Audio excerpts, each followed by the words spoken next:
আসসালামু আলাইকুম। গল্পনাশ চ্যানেলের পক্ষ হতে আমি নেহা আপনাদের সকলকে স্বাগত জানাচ্ছি। আজকে যে বইটি পড়তে যাচ্ছি সে বইটির অনুরোধ করেছিলেন আমাদের একজন নিয়মিত শ্রোতা লাইবা আক্তার আপু।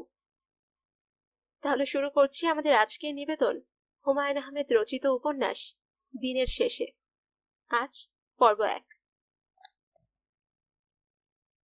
জহির লাজুক মুখে বলল, স্যার, আজ একটু সকাল সকাল বাড়ি যাব, একটা জরুরি কাজ। বলতে গিয়ে কথা জড়িয়ে গেল, গলার স্বর অন্যরকম শোনালো। কথার মাঝখানে খুক খুক করে কয়েকবার কাশলো। নাকের ডগা ঈষৎ লালচে হয়ে গেল। হেড ক্যাশিয়ার করিম সাহেব অবাক হয়ে তাকালেন। ব্যাপারটা কি? জহির মাথা নিচু করে অস্পষ্ট গলায় দ্বিতীয়বার বলল, একটা জরুরি কাজ। করিম সাহেবের দৃষ্টি তীক্ষ্ণ হলো। জরুরি কাজে বাড়ি যাবে, এটা বলতে গিয়ে লজ্জায় ভেঙে পড়ার অর্থ তিনি ধরতে পারলেন না। জহির অবশ্যই এমনিতেই লাজুক ধরনের ছেলে। লজ্জার সঙ্গে আরো একটা অস্বস্তিকর জিনিস তার মধ্যে আছে, যার নাম বিনয়। সেই বিনয়ও বাড়াবাড়ি বিনয়। হাইকোর্টের সামনে একবার জহিরের সঙ্গে দেখা। সে সাইকেলে করে কোথায় যেন যাচ্ছিল। করিম সাহেবকে দেখে আচমকা ব্রেক কষে নেমে পড়ল। বাকি পথটা সাইকেল টেনে পেছন পেছন আসতে লাগলো। করিম সাহেব বললেন, তুমি পেছন পেছন আসছো কেন? যেখানে যাচ্ছ যাও। জহির বলল, অসুবিধা নেই স্যার। করিম সাহেব বুঝতে পারলেন এটা হচ্ছে জহিরের বিনয়ের একটা নমুনা। তিনি হেঁটে যাবেন আর জহির সাইকেলে তার পাশ দিয়ে যাবে, তা হতে দেবে না। তিনি বাধ্য হয়ে একটা রিক্সা নিলেন এবং জহিরের উপর যথেষ্ট বিরক্ত হলেন। তিনি মিতব্যয়ী মানুষ, অকারণে টাকা খরচ করতে তার ভালো লাগে না। ক্যাশ সেকশনে জহির 3 বছর ধরে আছে। এই 3 বছরে জহিরের বিখ্যাত বিনয়ের সঙ্গে তার অনেক পরিচয় হয়েছে। প্রতিবারই তিনি বিরক্ত হয়েছেন। শুরুতে তার মনে হয়েছিল জহিরের লজ্জা এবং বিনয় দুই এক ধরনের ভরং, যা প্রথম কিছুদিন থাকে, তারপর আসল মূর্তি বের হয়। ইউনিয়ন টিউনিয়ন করে গায়ে চর্বি জমে যায়, তখন মুখের সামনে সিগারেটের ধোঁয়া ছেড়ে মেয়ে মানুষ বিষয়ক রসিকতা করে হা হা করে হাসে। জহিরের বেলায় এখনো তা হয়নি। কে জানে, হয়তো তার চরিত্রই এরকম। অফিস ছুটির 10 মিনিট আগেও যদি তার হাতে একটা মোটা ফাইল ধরিয়ে দিয়ে বলা হয়, জহির, হিসাবটা একটু দেখে দাও তো, সে তৎক্ষণাৎ বলবে, জি আচ্ছা স্যার। বিনয়ী এবং ভদ্র মানুষেরা কাজকর্মে সুবিধার হয় না, তারা সাধারণত ফাঁকিবাজ হয়। জহির সেরকম নয়। ক্যাশের কাজকর্ম সে শুধু যে বোঝে তাই না, ভালোই বোঝে। করিম সাহেব তার উপর অনেকখানি নির্ভর করেন। আজ অফিসে কাজের চাপ আছে, ইয়ার এন্ডিং, হিসাবপত্র আপ টু ডেট করতে হবে। করিম সাহেব অডিট ঝামেলা করতে পারে এমন সব ফাইলগুলি আলাদা করে রেখেছিলেন। ভেবেছিলেন ছুটির পরও কাজ করবেন, ক্রস চেকিং করবে জহির। অথচ বেছে বেছে আজই তার সকাল সকাল বাড়ি যেতে হবে। কোনো মানে হয়? করিম সাহেব বললেন, তুমি কি এখনই চলে যেতে চাও? জহির হাত কচলাতে লাগলো। তার কানের ডগাও এখন ঈষৎ লাল। করিম সাহেব বিস্মিত হয়ে বললেন, ব্যাপার কি? জহির প্রায় অস্পষ্ট গলায় বলল, কিছু না স্যার। বাড়িতে কোনো অসুখ বিসুখ? জি না। বলতে কি কোনো অসুবিধা আছে? একটা বিয়ের ব্যাপার স্যার। বিয়ে? কার বিয়ে? জহির জবাব দিল না, ঘামতে লাগলো। করিম সাহেব অবাক হয়ে বললেন, তোমার বিয়ে? ঠিক বিয়ে না স্যার, মেয়ে দেখা। তোমার জন্যে? জহিরের মাথা আরো নিচু হয়ে গেল। করিম সাহেব হাসি মুখে বললেন, এত লজ্জা পাচ্ছ কেন? এটা তো ভালো কথা। ইয়াং ম্যান বিয়ে করে সংসারী হবে, এ তো আনন্দের কথা। আজকাল ছেলেপুলেরা বিয়েই করতে চায় না, দায়িত্ব এড়াতে চায়। মেয়েদের সাথে ফষ্টি নষ্টি করবে, অথচ বিয়ে করবে না। জহির আগের ভঙ্গিতেই দাঁড়িয়ে রইল। করিম সাহেব ফাইলপত্র গোছাতে শুরু করলেন। জহির না থাকলে তার থাকাও অর্থহীন। আজ তিনিও একটু সকাল সকাল ফিরবেন। করিম সাহেব ড্রয়ার বন্ধ করতে করতে বললেন, মেয়ে কোথায় দেখতে যাবে? যাত্রাবাড়িতে। মেয়ে ওর চাচার সঙ্গে থাকে। যাত্রাবাড়ি তো অনেক দূর, যাবে কিসে? তোমার সাইকেলে করে নাকি? জহির রুমাল বের করে কপালের ঘাম মুছতে লাগলো। করিম সাহেব বললেন, অফিসের গাড়ি নিয়ে যাও না কেন? অফিসের কর্মচারীরা বিশেষ বিশেষ প্রয়োজনে গাড়ি নিতে পারবে, এরকম নিয়ম আছে তো। গাড়ি লাগবে না স্যার। লাগবে না কেন? পাওয়া গেলে তো অসুবিধা কিছু নেই। আমাকে দিবে না স্যার, গাড়ি অফিসারদের জন্য। দাঁড়াও, আমি মোজাফফর সাহেবকে বলে দেখি। রিক্সা করে মেয়ে দেখতে চাওয়া আর গাড়ি করে মেয়ে দেখতে চাও তো এক না। করিম সাহেব উঠে গেলেন। জহির খুবই অবাক হলো। সে ভাবতেও পারেনি করিম সাহেব সত্যি সত্যিই তার জন্য এতটা করবেন। তার ধারণা করিম সাহেব তাকে পছন্দ করেন না। গত বছর ইনক্রিমেন্ট লিস্টে তিনি তার নাম দেননি। অফিসের মধ্যে একমাত্র তারই কোনো ইনক্রিমেন্ট হয়নি। সে বড় লজ্জা পেয়েছিল। করিম সাহেব যেরকম হাসি খুশি মুখে গিয়েছিলেন সেরকম ফিরলেন না। ফিরলেন মুখ কালো করে, শুকনো গলায় বললেন, একটা গাড়ি নাকি গ্যারেজে, আর অন্য গাড়িটার ড্রাইভার নেই। বলতে বলতে তিনি আরো গম্ভীর হয়ে গেলেন। থমথমে গলায় বললেন, ড্রাইভার নেই এটা নিতান্তই ফালতু কথা। দেবে না এটা হচ্ছে কথা। জিএম সাহেবকে বলবো, উনি একটা মিটিং এ আছেন। আমার গাড়ি লাগবে না স্যার, আপনার কিছু বলার দরকার নেই। তুমি থাকো কোথায়? কল্যাণপুর। বাবা মা সঙ্গে আছেন নাকি একাই থাকো? বাবা মা বেঁচে নেই স্যার। ও আচ্ছা আচ্ছা। করিম সাহেব খানিকটা বিব্রত বোধ করলেন। এই ছেলে 3 বছর ধরে তার সামনের টেবিলে মাথা গুজে কাজ করছে, অথচ তিনি তার সম্বন্ধে কিছুই জানেন না। ব্যাপারটা অন্যায় হয়েছে, খুব অন্যায়। বাসা ভাড়া করে থাকো? জি স্যার। ভাড়া কত? 900 টাকা। বলো কি, 900 টাকায় বাড়ি ভাড়া হয়? ছোট বাসা, 2টা রুম, অনেক ভেতরের দিকে, গ্যাস নাই তাই। করিম সাহেব খানিকক্ষণ ইতস্তত করে বললেন, টাকা যা পাও তাতে চলে? চলার তো কথা না। 2টা টিউশনই করি। অফিসের কাজের পর টিউশনের ধৈর্য থাকে? উপায় কি স্যার? তা ঠিক, উপায় নেই, বাঁচাই মুশকিল, তবু যে মানুষ বেঁচে আছে এটাই আশ্চর্য। আমি স্যার যাই। দাঁড়াও একটু, জিএম সাহেবের সঙ্গে কথা বলে নেই। কোনো দরকার নেই স্যার। একটু অপেক্ষা করলে তো ক্ষতি কিছু নেই। তুমি তোমার টেবিলে গিয়ে অপেক্ষা করো, কিংবা যাও ক্যান্টিনে বসে 1 কাপ চা খাও। জহির অস্বস্তি নিয়ে ক্যান্টিনে চলে গেল। অস্বস্তির কারণ হচ্ছে করিম সাহেব খুবই রকচটা ধরনের মানুষ। হঠাৎ হঠাৎ অসম্ভব রেগে যান। আজ তার ভাবভঙ্গি দেখে মনে হচ্ছে মোজাফফর সাহেবের সঙ্গে একটা ছোটখাটো চটাচটি হয়েছে। জিএম সাহেবের সঙ্গেও হয় কিনা কে জানে, হওয়া বিচিত্র না।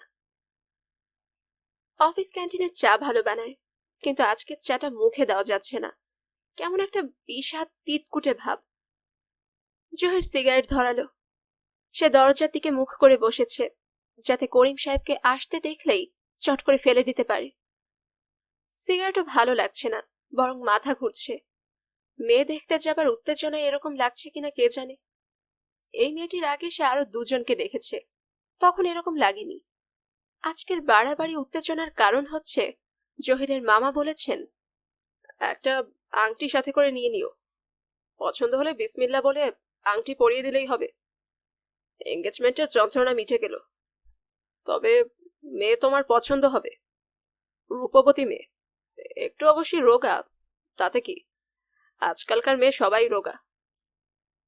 আংটি জহির গতকাল কিনেছে, পাথর বসানো আংটি। এতটুকু একটা জিনিস দাম নিল 300 টাকা। রোগা মেয়েদের আঙুলে সরু সরু হয় কিনা কে জানে, অবশ্যই না লাগলেও অসুবিধা হবে না, দোকানে বলা আছে, ওরা বদলে দেবে। জহির পকেট থেকে আংটির বাক্সটা বের করে আবার সঙ্গে সঙ্গে পকেটে ভরে ফেলল। করিম সাহেব হঠাৎ করে চলে এলে লজ্জায় পড়তে হবে। আচ্ছা, আংটিটা আগ বাড়িয়ে কেনা ঠিক হয়েছে কি? যদি মেয়ে পছন্দ না হয়, পছন্দ নাও তো হতে পারে। অবশ্যই জহিরের মন বলছে মেয়ে পছন্দ হবে। এর আগে যে দুজনকে সে দেখেছে তাদেরকে সে পছন্দ করেছে। প্রথম যে মেয়েটাকে দেখলো তার নাম আসমা। কি শান্ত স্নিগ্ধ চেহারা।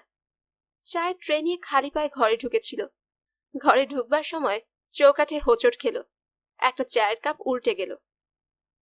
মেয়ের এক চাচা বিরক্ত হয়ে বললেন, কি যন্ত্রণা। চাচার কথা শুনে মেয়েটার মুখ লজ্জায় ফ্যাকাশে হয়ে গেল। জহিরের মনটা মায়ায় ভরে গেল। সে মনে মনে বলল, আহা বেচারি, এত পছন্দ হয়েছিল মেয়েটিকে, অথচ বিয়ে হলো না। কথাবার্তা ঠিকঠাক হবার পর হঠাৎ শুনল মেয়ের বিয়ে হয়ে গেছে। ছেলে সিলেটের চা বাগানের অ্যাসিস্ট্যান্ট ম্যানেজার। ভালো একটা ছেলে পেয়ে মেয়ের বাবা মা রাতারাতি বিয়ে দিয়ে দিয়েছেন। মাসখানেক জহির খুব কষ্টে কাটিয়েছে, শুধু মেয়েটার কথা মনে পড়ত। 3বার তাকে স্বপ্নেও দেখল। একটা স্বপ্ন খুব অদ্ভুত, যেন তাদের বিয়ে হয়েছে। জহির বিয়ের পরদিনই একটা চা বাগানে ম্যানেজারের চাকরি নিয়ে চলে গেছে। কি আশ্চর্য, একা একা আসমা সেই বাগানে এসে উপস্থিত। জহিরকে দেখে কান্না কান্না গলায় বলল, তুমি পারলে আমাকে ফেলে চলে আসতে, তুমি এত পাষাণ। জহির হাসতে হাসতে বলল, কি মুশকিল, আমার কাজকর্ম আছে না? চা বাগানের ম্যানেজারের যে কি যন্ত্রণা তা তো তুমি জানো না। আসমা এই কথা শুনে অনেকক্ষণ চুপ করে রইল। তারপর ফোপাতে ফোপাতে বলল, তুমি যদি এই মুহূর্তে সব ছেড়ে আমার সঙ্গে না আসো, তাহলে আমি বিষ খাবো। এই দেখো, আমার শাড়ির আঁচলে বিষ বাঁধা আছে। স্বপ্নে ব্যাপারগুলি খুব দ্রুত ঘটে। এই স্বপ্নেও তাই হলো। আসমা হঠাৎ শাড়ির আঁচল খুলে সবটা বিষ মুখে দিয়ে দিল। জহির। জহির চমকে উঠে দাঁড়ালো। করিম সাহেব কখন ঘরে এসে ঢুকেছেন সে বুঝতেই পারেনি। তুমি চলে যাও জহির, গাড়ি পাওয়া যায়নি। কিছু মনে করো না, তোমাকে অনেকক্ষণ বসিয়ে রাখলাম। জি না স্যার, মনে করার কি আছে? মনে করার অনেক কিছুই আছে, এখন এটা নিয়ে কথা বলতে চাই না। আচ্ছা তুমি যাও। করিম সাহেবের মুখ থমথম করছে। জহিরের অস্বস্তির সীমা রইল না।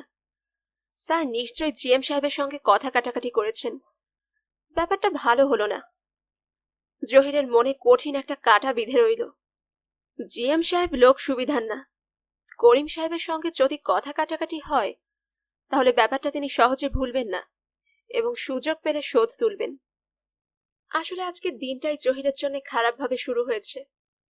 গত রাতে একটা পাউরুটি এনে রেখেছিল, সকালে উঠে চায়ের সঙ্গে খেয়ে নেবে। সকালবেলা দেখা গেল পাউরুটি বাসি, মুখে দিয়ে থু করে ফেলে দিতে হলো। মুখে দেওয়া যায় না এমন টক। বাসে আসবার সময় 5টা টাকা শুধু শুধু চলে গেল।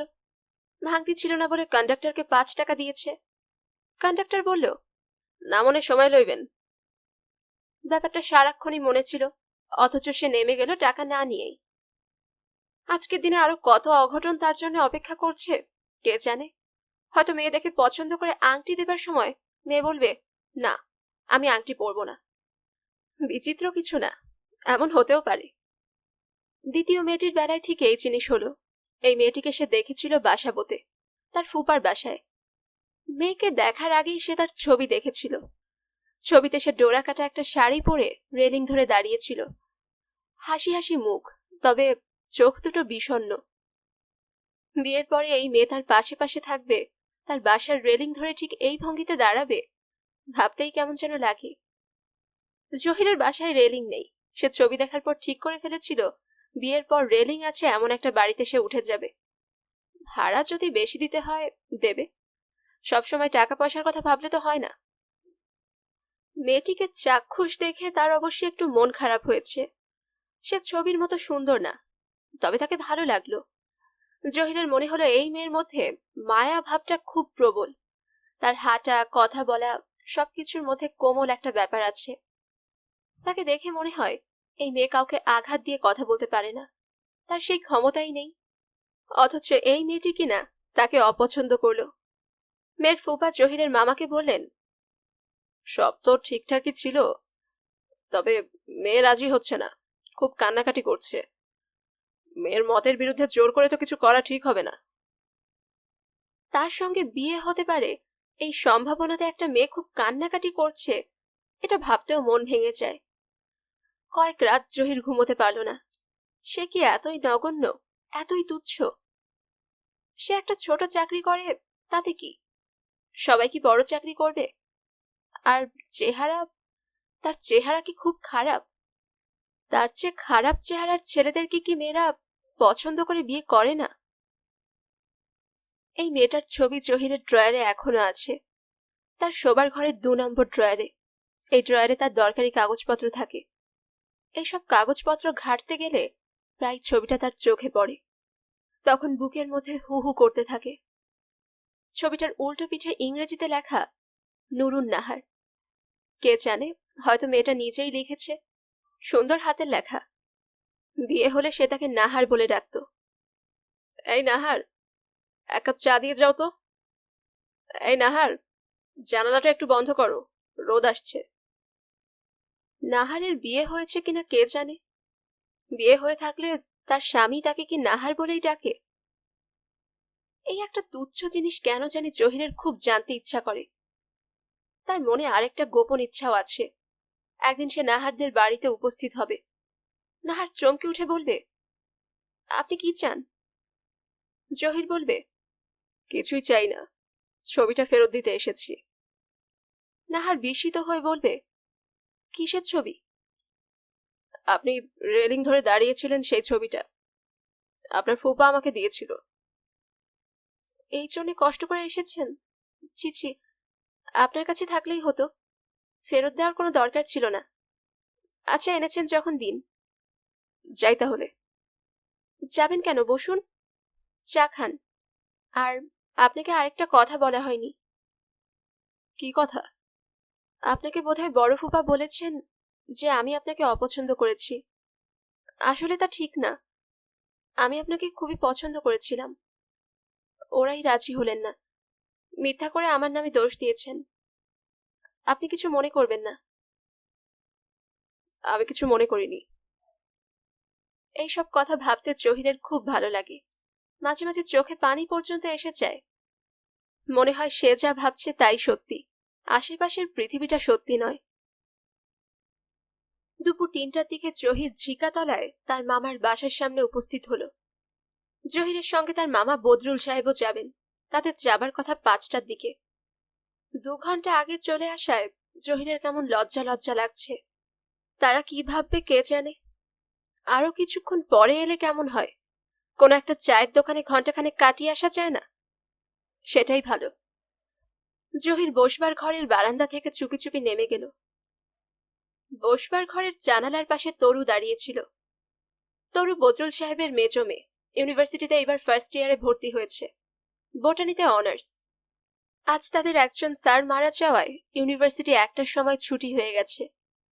সে ভেবেছিল আরাম করে দুপুরে ঘুমোবে। অনেকক্ষণ বিছানায় শুয়ে থেকেও ঘুম না আসায় সে বসার ঘরের জানালার পাশে এসে দাঁড়ালো। ভাগ্যিস দাঁড়িয়েছিল, না দাঁড়ালে এই অদ্ভুত দৃশ্যটা দেখতে পেত না। জহির ভাই কেমন ঘামতে ঘামতে এলেন। দরজায় কড়া নাড়তে গিয়েও না নেড়ে কেমন চুপি চুপি নেমে গেলেন, যেন বিরাট একটা অপরাধ করেছেন। আশ্চর্য কাণ্ড। জহির ভাইকে দেখা গেল রাস্তার ওপাশে বিসমিল্লাহ হোটেল অ্যান্ড রেস্টুরেন্টে গিয়ে ঢুকেছেন। তরু ভেবেছিল ঢুকেই বোধহয় বের হয়ে আসবেন। সে অনেকক্ষণ অপেক্ষা করলো, জহির ভাই বেরোলেন না। তরুর খুব ইচ্ছা করছে ওই রেস্টুরেন্টে উকি দিয়ে দেখে ব্যাপারটা কি। ইচ্ছা করলেও যাওয়া যাবে না। ওই রেস্টুরেন্টটা হচ্ছে বখাটে ছেলেদের আড্ডা। ওইসব বখাটে ছেলেদের একজনের গানের গলা আবার খুব ভালো। স্কুল কলেজের মেয়েরা সামনে দিয়ে গেলেই সেই বখাটে গায়ক গান ধরে, ও চেংড়ি চেংড়ি রে ফিরে ফিরে তাকায় রে, বড় সুন্দর দেখায় রে। দল বেঁধে মেয়েরা যখন যায় তখন এই গান উপেক্ষা করা যায়, কিন্তু একা একা যাবার সময় গান শুনলে দুঃখে কষ্টে চোখে পানি এসে যায়। বখাটেগুলি দুপুরবেলা 2টা টেবিল একত্র করে তাস খেলে। জহির ভাই ওই বখাটেগুলোর সঙ্গে কি করছে? তরুর মন অস্বস্তিতে ভরে গেল। ভাদ্র মাসের ঝাঝা দুপুরগুলি এমনিতেই ছমছমে লাগে, আজ যেন আরো বেশি লাগছে। তরু বসার ঘর থেকে ভেতরের বারান্দায় এলো, সেখান থেকে শোবার ঘরে ঢুকলো। তরুর মা মেঝেতে একটা বালিশ পেতে ঘুমোচ্ছেন। তার মাথার উপর শা শা করে ফ্যান ঘুরছে, ফ্যানের বাতাসে তার মাথার চুল উঠছে। এই দৃশ্যটা তরু খানিকক্ষণ দাঁড়িয়ে দাঁড়িয়ে দেখল। সেখান থেকে গেল পাশের ঘরে। এই ঘরটা তরু এবং মিরুর। মিরু তরুর ছোট বোন, এবার ক্লাস 9-এ উঠেছে। সে এখনো স্কুল থেকে ফেরেনি বলেই ঘর চমৎকার গোছানো। সে ফিরে এলে মুহূর্তের মধ্যে ঘর লন্ডভন্ড হয়ে যাবে। তার জন্য মিরুকে কিছু বলা যাবে না। শেষ বয়সের মেয়ে বলে মিরুর মা শাহানা মেয়েকে কখনো কিছু বলেন না। কেউ একটা কড়া কথা বললে তিনি ব্যথিত গলায় বলেন, এইসব কি, ও ছোট না? আদরে আদরে মিরুর অনেক ক্ষতি হয়ে গেছে বলে তরুর ধারণা। মিরু অসম্ভব জেদি এবং রাগী হয়েছে। একবার রাগ করে 2 দিন ভাত না খেয়েছিল। তার চেয়েও সমস্যার কথা, ইদানিং তার বোধহয় কোন একটা ছেলের সঙ্গে ভাব হয়েছে। এই ছেলের লেখা একটা কাঁচা প্রেমপত্র তরু উদ্ধার করেছিল। মাকে তা দেখাতেই তিনি বললেন, ওর দোষ কি বল? জোর করে দিয়ে দেয়। ছেলেগুলো হচ্ছে বদের হাড্ডি। তরু অবাক হয়ে বলল, তুমি মিরুকে কিছু বলবে না? বলবো, ধীরে সুস্থে বলবো। এত তাড়াহুড়ার কি? কিছু বলবো, তারপর দেখবি রাগ করে ভাত খাওয়া বন্ধ করে দেবে। আরেক যন্ত্রণা। শাহানা কিছুই বলেননি। মিরুর কোনো অপরাধ তার চোখে পড়ে না, কোনোদিন হয়তো পড়বেও না। এবং একদিন দেখা যাবে মিরু একটা কাণ্ড করে বসেছে। তরু নিজের ঘর থেকে বের হয়ে পাশের ঘরে উকি দিল। এই ঘরটা আপাতত ফাঁকা। দেশের বাড়ি থেকে কেউ এলে থাকে। এখন মতির মা শুয়ে আছে। এই ঘরেও ফ্যান আছে, ফ্যান ঘুরছে ফুল স্পিডে।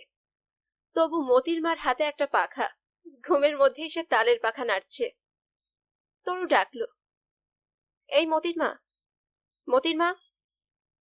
মতির মা সঙ্গে সঙ্গে বলল, কি আফা, একটু দেখে আসো তো চায়ের দোকানটায় জহির ভাই বসে আছেন কিনা। আইসা আফা। বলেই মতির মা আবার ঘুমিয়ে পড়ল। মতির মাকে 1000 টাকাটাকি করেও লাভ হবে না। সে ঠিকই সাড়া দেবে, তারপর আচ্ছা বলে আবার ঘুমিয়ে পড়বে। তরু বসার ঘরে এলো। জানালা দিয়ে তাকিয়ে রইল। কাউকে দেখা যাচ্ছে না। জহির ভাই কি চলে গেল নাকি? হঠাৎ তরুর চোখে পানি এসে গেল। ব্যাপারটা এত হঠাৎ হলো যে সে লজ্জায় অস্থির হয়ে পড়ল। জহির ভাইকে সে খুব পছন্দ করে তা ঠিক, কিন্তু তার মানে এই না যে তার কথা ভাবতে গিয়ে চোখে পানি আসতে হবে। ছি, কি লজ্জার ব্যাপার। ভাগ্যিস কেউ দেখে ফেলেনি। জহিরকে সে প্রথম দেখে 5 বছর আগে। সে তখন ক্লাস 8-এ পড়ে। কি কারণে যেন 2 পিরিয়ড পরেই স্কুল ছুটি হয়ে গেল। সে বাসায় এসে গল্পের বই নিয়ে বসেছে। তার কিছুক্ষণ পরেই জহির এসে উপস্থিত। হাতে একটা চামড়ার সুটকেস, সঙ্গে শতরঞ্জির একটা বিছানা। তার গায়ে হলুদ রঙের শার্ট, গলায় কটকটে লাল রঙের মাফলার। তরু বলল, কাকে চান? লোকটা একটু টেনে টেনে বলল, এটা বরকত সাহেবের বাসা? জি। ওনাকে একটু ডেকে দেবেন, আমি শ্যামগঞ্জ থেকে এসেছি। আব্বা তো অফিসে। অফিসে? কখন আসবেন? 5টা 5:30টার সময়। আচ্ছা, তাহলে যাই। আসসালামু আলাইকুম। লোকটা তার মতো একটা বাচ্চা মেয়েকে আসসালামু আলাইকুম দিচ্ছে, কি আশ্চর্য। তরুর খুব মজা লাগলো। সে বলল, আম্মা আছে, আমাকে ডেকে দেব? না, উনি আমাকে চিনবেন না। আমি আসবো 5:30টার সময়। সুটকেসটা রেখে যাই। ঠিক 5:30টার সময় আবার এসে উপস্থিত। তরু বলল, বাবা এখনো আসেননি।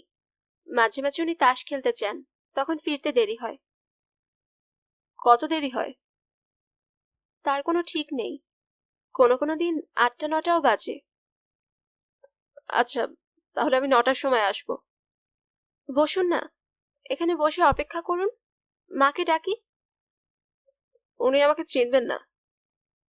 তরু হাসি মুখে বলল, আপনি আমাদের আত্মীয় হন? হুম, সম্পর্কে তোমার ভাই হই। তাই নাকি? মামা, অর্থাৎ তোমার আব্বা চিনবেন। তোমাদের আদিবাড়ি শ্যামগঞ্জের রসুলপুর, মিয়াবাড়ি। একসময় খুব নামকরা বাড়ি ছিল, এখন অবশ্যই গরিব অবস্থা। গরিব অবস্থা যে, তা অবশ্য দেখেই বোঝা যাচ্ছে। শীতের কাপড় বলতে গলায় লাল রঙের মাফলার। জানুয়ারি মাসের প্রচন্ড শীত, মানুষটা একটা মাফলার দিয়ে সামাল দিচ্ছে কিভাবে কে জানে। তরুর খুব ইচ্ছে করছিল জিজ্ঞেস করে, আপনার শীত লাগছে না? লজ্জায় জিজ্ঞেস করতে পারছিল না। তরু বলল, বসুন না, কতক্ষণ দাঁড়িয়ে থাকবেন? জহির বসল। তার প্রায় সঙ্গে সঙ্গে বরকত সাহেব এসে পড়লেন।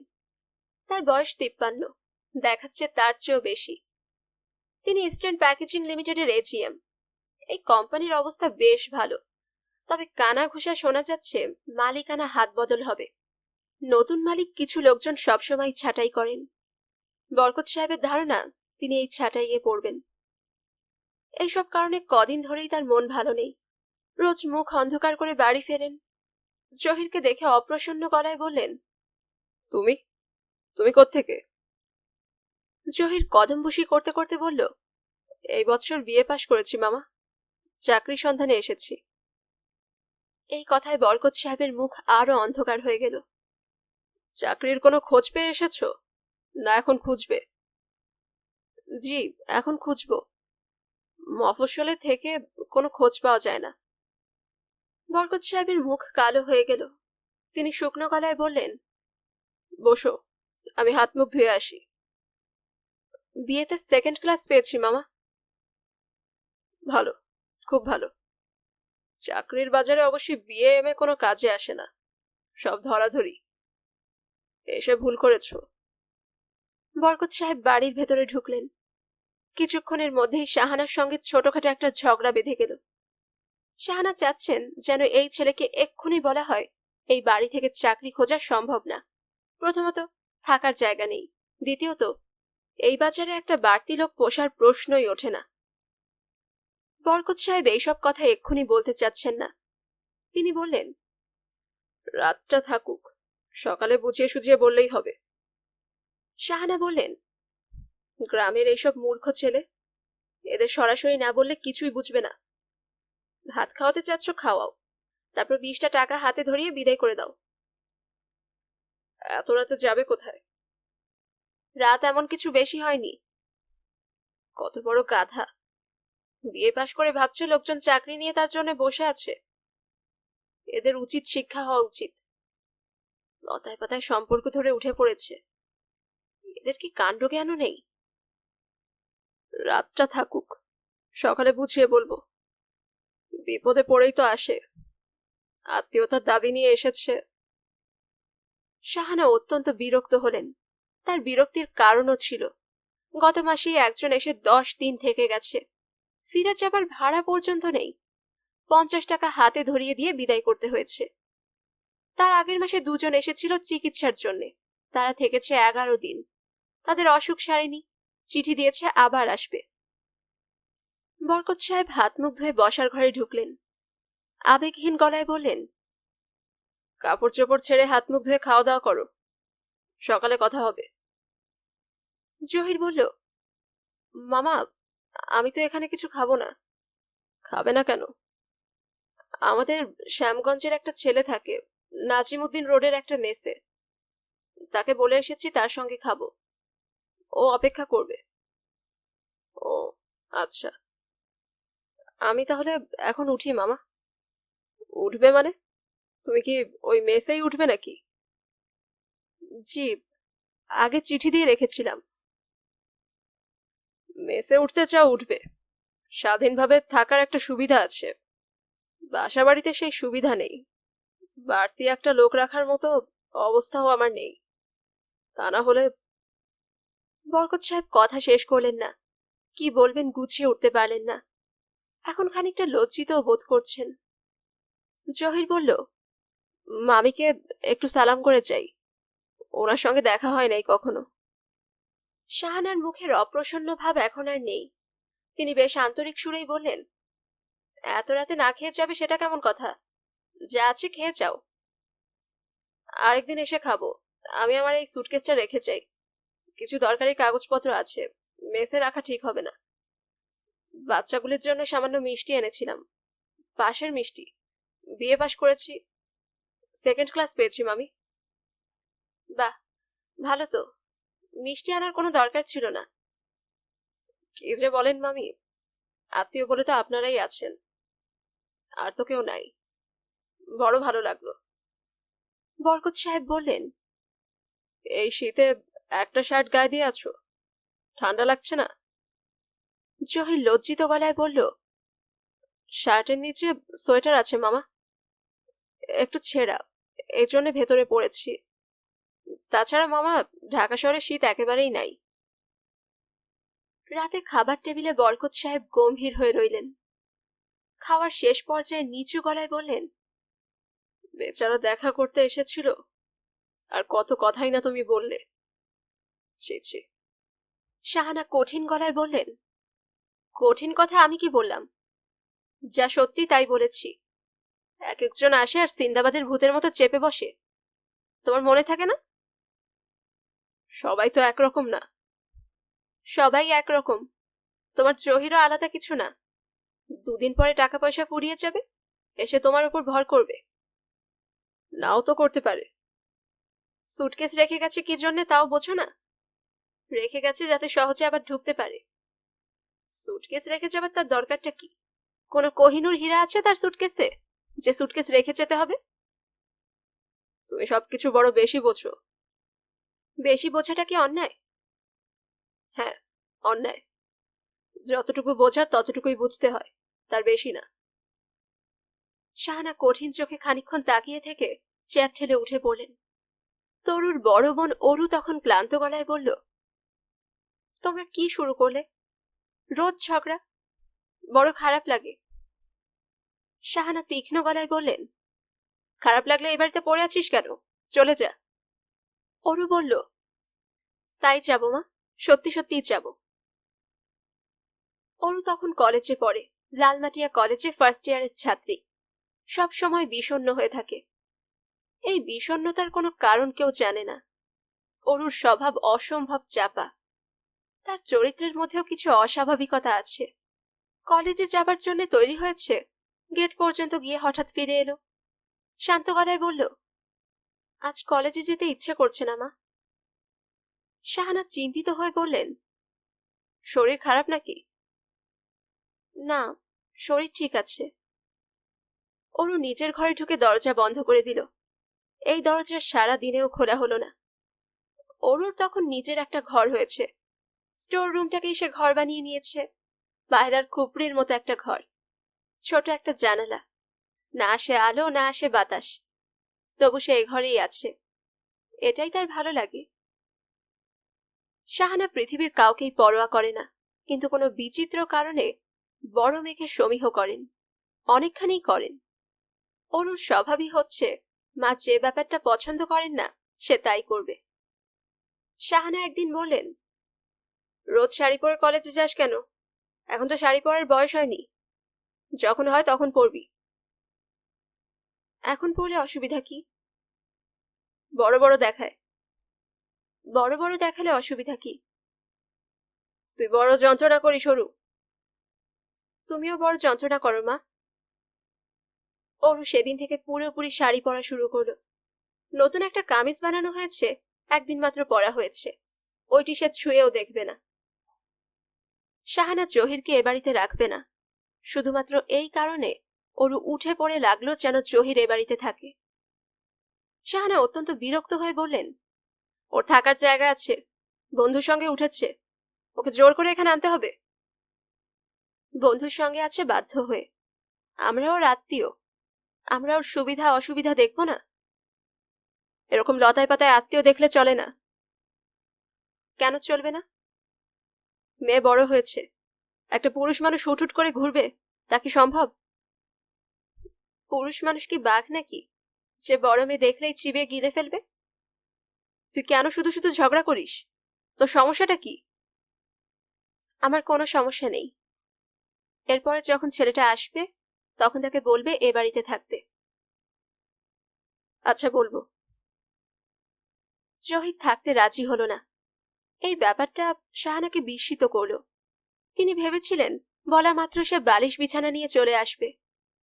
যখন আসতে বললেন তখন সে লাজুক ভঙ্গিতে বলল, খুব বিপদে পড়লে তো আসতেই হবে, না এসে যাব কোথায়? আত্মীয় বলতে তো আপনারাই আছেন। শাহানা বললেন, বলা রইল, অসুবিধা মনে করলে আসবে। জি আচ্ছা। ছুটির দিনে চলে আসবে, খাওয়া দাওয়া করবে। জি আচ্ছা। চাকরি বাকরির কোনো সুবিধা হলো? খোঁজ করছি, তবে 2টা টিউশনই জোগাড় করেছি। বলো কি, এর মধ্যে টিউশনিও জোগাড় করে ফেলেছো? আমার বন্ধু জোগাড় করে দিয়েছে। একদিন তোমার বন্ধুকে নিয়ে এসো। জি আচ্ছা। আরেকটা কথা বলে রাখি, ওইদিকে ছোট ঘরটায় আমার বড় মেয়ে থাকে। ওর মেজাজ টেজাজ খুব খারাপ। তুমি যেন আবার হুট করে ওর ঘরে ঢুকবে না। জি না, ঢুকবো না। মেজাজ খারাপ কেন? জানি না, মেজাজের যন্ত্রণায় আমরা অস্থির। আরেকটা কথা, ওইদিন শুনলাম মিরুর সঙ্গে তুমি তুই তুই করে কথা বলছো। গ্রামের ছেলেরা বাচ্চাদের সঙ্গে তুই তুই করে কথা বলে তা আমি জানি, তুমি এটা করবে না। জি আচ্ছা। জহির প্রতি শুক্রবারে আসতে শুরু করলো। খুব সকালে আসে, সারাদিন থেকে সন্ধ্যাবেলা চলে যায়। ছুটির দিনে বাইরের একটা মানুষ যে এসে সারাদিন থাকে এটা বোঝাই যায় না। পুরোপুরি নিঃশব্দ একটা মানুষ। বসার ঘরে চুপচাপ বসে আছে, কিংবা বারান্দায় মোড়াতে মাথা নিচু করে তাকিয়ে আছে উঠানের ঘাসের দিকে। কেউ কিছু জিজ্ঞেস করলে উত্তর দেবে, জিজ্ঞেস না করলে মুখ তালা বন্ধ। একদিন দেখা গেল একটা খুরপি কিনে এনেছে, উঠানের ঘাস তুলে কি যেন করা হচ্ছে। শাহানা বলল, কি করছো তুমি? কিছু না মামি। মাটি কোপাচ্ছ কেন? কয়েকটা গাছ লাগিয়ে দিচ্ছি, গাছপালা নেই, জায়গাটা কেমন ন্যাড়া ন্যাড়া লাগে। পরের বাড়িতে গাছপালা লাগিয়ে লাভ নেই, তুমি এসব রাখো তো। জি আচ্ছা।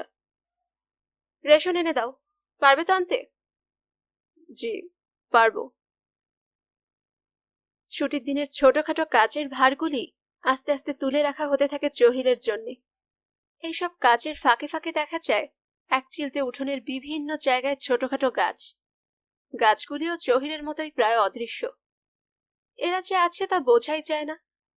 তারপর একদিন বোগেনভিলিয়ার লতানো গাছ ছাদে উঠে গাঢ় কমলা রঙের পাতা ছেড়ে দিল। দক্ষিণের উঠোনের কোণার দিকের গোলাপ গাছগুলি অবশ্যই আরো আগেই গোলাপ ফোটাতে শুরু করেছে। 2 বছরের মাথায় জহিরের একটা চাকরিও হয়ে গেল। বড় এক প্যাকেট মিষ্টি নিয়ে একদিন এসে মামা মামিকে সালাম করলো। বরকত সাহেব বললেন, চাকরি জোগাড় করে ফেলেছো? ভালো, খুব ভালো। তুমি দেখি অসাধ্য সাধন করলে। তেমন কিছু না, প্রাইভেট ফার্ম। প্রাইভেট ফার্মই ভালো। সরকারি চাকরি আর কজন পায় বলো? খুশি হয়েছি, আমি খুব খুশি হয়েছি। এবার বাসা ভাড়া করে টাকা পয়সা জমাও, বিয়ে টিয়ে করো। সারা জীবন কষ্ট করেছো, এখন সুখ পাও কিনা দেখো। জহিরের চোখে পানি এসে গেল।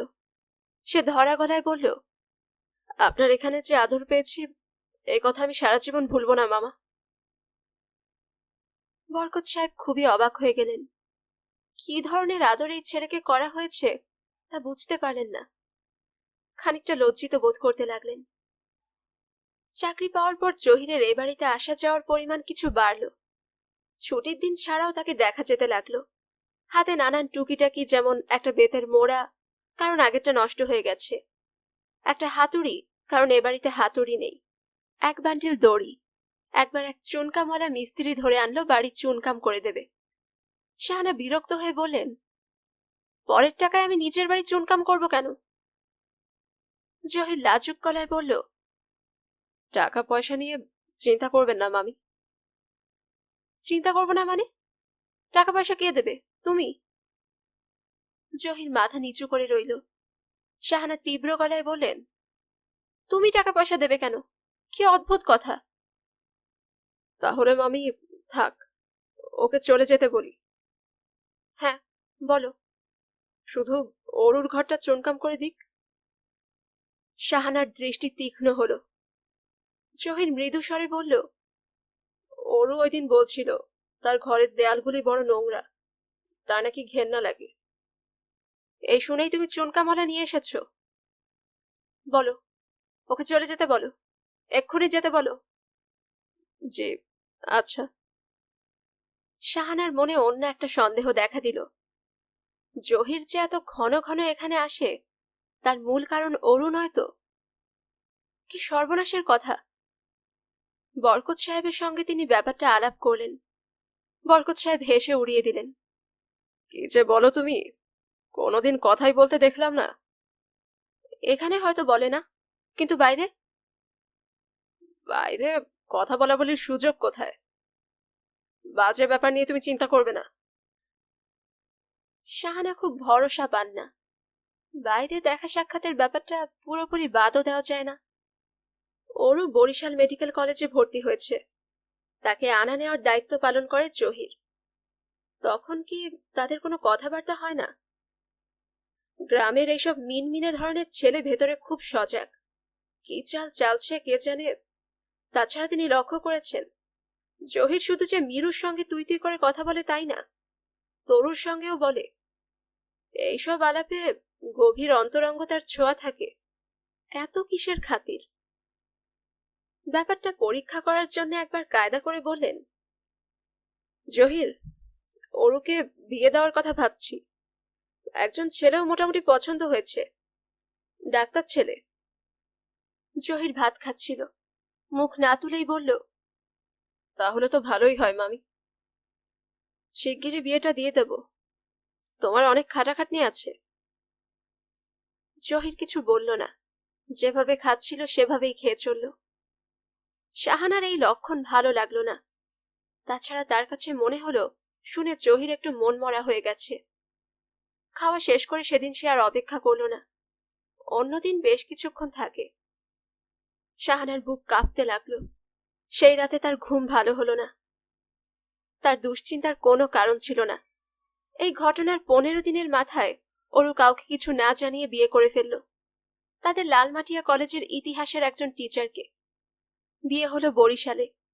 অরু মেডিকেল কলেজ হোস্টেল থেকে চিঠি লিখে সব জানালো। ইতিহাসের ওই শিক্ষকের নাম আজাহার হোসেন। ভদ্রলোক বিবাহিত, বয়স 40-এর ওপর। তার বড় ছেলে ক্লাস 6-এ পড়ে। ভদ্রলোকের স্ত্রীর সুন্দর স্নিগ্ধ চেহারা। এই সুন্দর স্নিগ্ধ চেহারার মেয়েটি অরুদের বাসায় এসে কঠিন গলায় এমন সব কথা বলতে লাগলেন যে শাহানার ইচ্ছা করলো নিজের গায়ে কেরোসিন ঢেলে আগুন ধরিয়ে দেয়। ছি ছি, কি লজ্জা, কি লজ্জা। অরু এখন ঢাকাতেই আছে, তার ডাক্তারি পড়া বন্ধ। সে একটা কিন্ডারগার্টেনে মাস্টারি করে আর আজাহার হোসেনের সঙ্গে জীবনযাপন করে। সেই জীবন কেমন এ বাড়ির কেউ তা জানে না। অরুর সঙ্গে এদের কোনো যোগাযোগ নেই। এ বাড়িতে অরুর ব্যবহারিক প্রতিটি জিনিস নষ্ট করে ফেলা হয়েছে। শাহানাকে কেউ যদি জিজ্ঞেস করেন, আপনার ছেলে মেয়ে কি, তিনি নির্বিকার ভঙ্গিতে বলেন, আমার 2 মেয়ে। এটা বলতে তার কথা আটকে যায় না, বা তিনি কোনো কষ্ট বোধ করেন না, কিংবা কে জানে হয়তো করেন, কাউকে বুঝতে দেন না। গত ঈদে অরু এসেছিল। শাহানা রাগে কাঁপতে কাঁপতে বলেছেন, তোর এত সাহস, তুই এ বাড়িতে আসতে পারলি? এক্ষুনি বের হ, এক্ষুনি। অরু চলে গিয়েছিল এবং আর কখনো আসেনি। শাহানার ধারণা জহিরের সঙ্গে অরুর হয়তো কোনো যোগাযোগ আছে। এই বিষয়ে জহিরকে তিনি কখনো কিছু জিজ্ঞেস করেননি। আজকাল মাঝে মাঝে জিজ্ঞেস করতে ইচ্ছে করে। তরুর অস্থির ভাবটা আরো বাড়ল। জহির ভাই এখনো বের হচ্ছে না। কি করছেন তিনি? চা খাচ্ছেন? ক কাপ চা? এই ঝাঝা দুপুরে চা খাবার দরকারটা কি? তার ইচ্ছা করছে উকি দিয়ে দেখতে। ইচ্ছা করলেও যাওয়া যাবে না, সবাই ঘুমোচ্ছে। ভেতর থেকে দরজা বন্ধ করবে কে? তরু বসার ঘরে জানালার পাশে এসে দাঁড়ালো, আর তখনই চোখে পড়ল জহির ভাই বেরোচ্ছেন। আজ তাকে অন্যরকম লাগছে। কেন অন্যরকম লাগছে? গায়ে তো সেই পুরনো হলুদ শার্ট। এরকম বিশ্রী রঙের শার্ট কেউ পরে? ক পয়সা লাগে ভালো একটা শার্ট কিনতে? কত সুন্দর শার্ট আজকাল বের হয়েছে। জহির কলিং বেলে হাত দেবার আগেই জানালার ওপাশ থেকে তরু বলল, জহির ভাই। জহির জানালার পাশে এগিয়ে এসে বলল, তুমি কলেজে যাও নাই? না। আপনি ওই চায়ের দোকানে বসে কি করছিলেন? দেখেছো নাকি? হ্যাঁ, দেখেছি। আপনি ওখানে কি করছিলেন? চা খাচ্ছিলাম। আবার কি? এ বাড়িতে আমরা কি চা বানাতে পারি না, যে দোকানে গিয়ে চা খেতে হয়? জহির কথা ঘোরাবার জন্য বলল, দরজা খোলো তরু, জানালা দিয়ে কথা বলবো। তরু দরজা খুলল। তার মুখ ভার ভার, বিষণ্ণ। জহির বলল, কেউ নেই নাকি? ঘর এমন চুপচাপ। তরু করুণ গলায় বলল, এ বাড়ি এখন তো চুপচাপই থাকে। এ বাড়িতে হইচয়ের মানুষ কোথায়? বসুন জহির ভাই, কেন জানি আপনাকে দেখে আজ খুব ভালো লাগছে। জহির লজ্জিত মুখে বলল, মামা এখনো ফেরেননি? হুম। আপনাকে আজ অন্যরকম দেখাচ্ছে কেন জহির ভাই? কেমন অচেনা অচেনা লাগছে। চুল কেটেছি। আপনাদের পুরুষদের এই এক অদ্ভুত ব্যাপার, 2 দিন পর পর চুল কাটেন আর চেহারা বদলে যায়। মানুষ তো আর বদলায় না। কে জানে, হয়তো বদলায়। তোমার মনটা মনে হয় খারাপ। কিছু হয়েছে নাকি? না, আর কি হবে। মামি কোথায়? ঘুমোচ্ছেন। ডাকবো? না, ডাকার দরকার নেই। জহির খানিক ইতস্তত করে বলল, জিনিসটা কেমন দেখো তো তরু। এঙ্গেজমেন্টের একটা আংটি কিনলাম, মানে মামা বললেন তাই। তরু হাত বাড়িয়ে আংটির বাক্সটা নিল। জহিরের অসময়ে আসার উদ্দেশ্য তার মনে পড়ল। আজ 16 তারিখ, মেয়ে দেখার দিন। তরুর মনেই ছিল না। জহির নিচু গলায় বলল, তোমাকে নিয়েই কিনতে চেয়েছিলাম। ভাবলাম তোমাকে নিয়ে গেলে তুমি শুধু শুধু দামিগুলো কিনতে চাইবে। মানে আমার তো আবার। আংটিটা সুন্দর হয়েছে। সত্যি বলছো? হ্যাঁ, সত্যি, খুব সুন্দর। আঙুলে লাগবে কিনা কে জানে। লাগবে। জহির ভাই, আমি একটু পরে দেখি। পরো, দেখো আবার যেন দাগ না লাগে। তরু এক দৃষ্টিতে কিছুক্ষণ জহিরের দিকে তাকিয়ে আংটি পরল। জহির বলল, লেগেছে? হ্যাঁ। টাইট হয়নি তো? না। অবশ্যই হলেও অসুবিধা হবে না, ওরা বলেছে ফেরত নেবে। আংটিটা এখন খুলে ফেলো তরু, ঘষা টসা লাগলে দাগ পড়ে যাবে। পড়বে না, সোনাতে অত সহজে দাগ পড়ে না। চা খাবেন জহির ভাই? না। ঠান্ডা কিছু দেব? শরবত করে দেই? লেবু আছে। না না, কিছু লাগবে না, তুমি বসো তো। তরু তার সামনে বসলো। নিচু গলায় বলল, আংটিটা আমাকে একদম মানাচ্ছে না, তাই না জহির ভাই? গায়ের রং আরো ফর্সা হলে মানাতো। যার গায়ের রং সোনার মতো, তাকেই সোনার গয়না মানায়। আমাদের কলেজের সায়েন্স গ্রুপে একটা মেয়ে পড়ে, তার গায়ের রং অবিকল কাঁচা সোনার মতো। তাই নাকি? হ্যাঁ, একবার কয়েক গাছি চুড়ি পরে এসেছিল। চুড়িগুলি গায়ের রঙের সাথে এমন ভাবে মিশে গেল যে কোনগুলি চুড়ি বোঝাই যাচ্ছিল না। বলো কি? তবে মেয়েটা দেখতে ভালো না। মেয়েটার দিকে তাকালে মনটা খারাপ হয়ে যায়। এত সুন্দর গায়ের রং, এত সুন্দর শরীর। বলতে বলতে তরু লজ্জা পেয়ে গেল। সুন্দর শরীর কথাটা বলা ঠিক হয়নি। জহির ভাই কি মনে করলেন কে জানে। জহির ভাই, বলো। সবারই তো একই রকম নাক, মুখ, চোখ, তবু কাউকে সুন্দর লাগে, কাউকে লাগে না কেন? কে জানি কেন। তরু ছোট নিঃশ্বাস ফেলে বলল, আমি নিজে দেখতে তো ভালো না, এই জন্য এটা নিয়ে আমি খুব ভাবি। তুমি দেখতে খারাপ কে বললো? খারাপ না, তবে সাধারণ, খুব সাধারণ। সাধারণই ভালো। ছেলেদের জন্য ভালো, মেয়েদের জন্য না। একটা মেয়ের কেমন বিয়ে হবে, কিরকম বর হবে, তা নির্ভর করে মেয়েটা কেমন দেখতে। মেয়েটি বুদ্ধিমতী কিনা, পড়াশোনায় কেমন, তার মন কেমন, এইসব দেখা হবে না। জহির বিস্মিত হয়ে বলল, তুমি কি বিয়ে নিয়ে খুব ভাবো? ভাবি, আপার এই কাণ্ডর পর খুব ভাবি। নিজের চেহারাটা আরেকটু ভালো হলে তেমন ভাবতাম না। তোমার চেহারা খারাপ না। তা ঠিক, খারাপ না, তবে ভালোও না। তরু হাত থেকে আংটি খুলে বাক্সে ভরতে ভরতে বলল, বাবা বলেছিলেন আজকে যে মেয়েটিকে দেখতে যাবেন সে খুব সুন্দর, তবে রোগা। জহির কিছু বলল না। তরু বলল, ওদের নাকি খুব আগ্রহ। আগের কয়েকটা বিয়ে লাগানি ভাঙানির জন্য ভেঙে গেছে, তাই। তরু কথা শেষ না করে উঠে গেল। শেষ হলো আজকের পর্ব। আপনাদের যদি আমার গল্প পাঠ ভালো লাগে তবে অবশ্যই লাইক করবেন, কমেন্ট করবেন এবং বেশি বেশি শেয়ার করবেন। যারা গল্পনাশ চ্যানেলটিকে সাবস্ক্রাইব করেছেন তাদেরকে অসংখ্য ধন্যবাদ, এবং যারা করেননি তাদের কাছে অনুরোধ রইল চ্যানেলটিকে সাবস্ক্রাইব করে ফেলুন। পাশে থাকা বেল আইকনটিও ক্লিক করে রাখবেন, এতে করে আমি কোনো নতুন গল্প বা উপন্যাস আপলোড করলেই আপনারা তার নোটিফিকেশন পাবেন। সকলে সুস্থ থাকবেন এবং আমাদের পাশে থাকবেন এই কামনায় আজকের মতো এখান থেকেই বিদায় নিচ্ছি।